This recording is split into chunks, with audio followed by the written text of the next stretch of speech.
തന്റെ പിഞ്ചു കുഞ്ഞുങ്ങളെ പ്രസവിച്ച ഉടൻ തന്നെ നദിയിലേക്ക് വലിച്ചെറിഞ്ഞ് കൊലപ്പെടുത്തിയ ഗംഗാദേവി. കേൾക്കുമ്പോൾ അതിക്രൂരമായി തോന്നാമല്ലേ? കുരുവംശത്തിലെ ശന്തനു രാജാവിന് ഗംഗാദേവിയിൽ പിറന്ന 7 പുത്രന്മാരെയാണ് ദേവി അപ്രകാരം ചെയ്തത്. തനിക്ക് ബ്രഹ്മാവിൽ നിന്നും ലഭിച്ച ശാപത്തിന്റെ ഫലമായിട്ടാണ് ഗംഗാദേവി മനുഷ്യനായ ശന്തനുവിനെ വിവാഹം ചെയ്തത്. കാലക്രമേണ അവർക്ക് പുത്രന്മാരുണ്ടായപ്പോൾ ആദ്യത്തെ 7 കുട്ടികളെയും ഗംഗാദേവി നദിയിലേക്ക് വലിച്ചെറിഞ്ഞു കൊന്നു.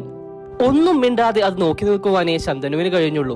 കാരണം കല്യാണത്തിന് മുന്നേ അദ്ദേഹം ഗംഗാദേവിക്ക് വാക്ക് നൽകിയിരുന്നു, അവൾക്ക് അനിഷ്ടമായി ഒന്നും പറയുകയോ ചെയ്യുകയോ ഇല്ല എന്ന്.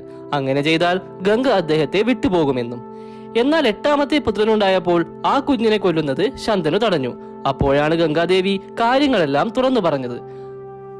അഷ്ടവസുക്കൾ എന്നറിയപ്പെടുന്ന ദേവതകളായിരുന്നു അവരുടെ പുത്രന്മാരായി ജനിച്ചത്. ഗംഗാദേവിക്ക് ശന്തനുവിന്റെ ഭാര്യയായി ജീവിക്കുവാൻ ശാപം കിട്ടിയതറിഞ്ഞ് അഷ്ടവസുക്കൾ ദേവിയെ കാണുവാൻ ചെന്നിരുന്നു. അവരാണെങ്കിൽ വസിഷ്ഠ മഹർഷിയുടെ ശാപത്താൽ ഭൂമിയിൽ മനുഷ്യരായി ജന്മമെടുക്കാൻ പോവുകയായിരുന്നു.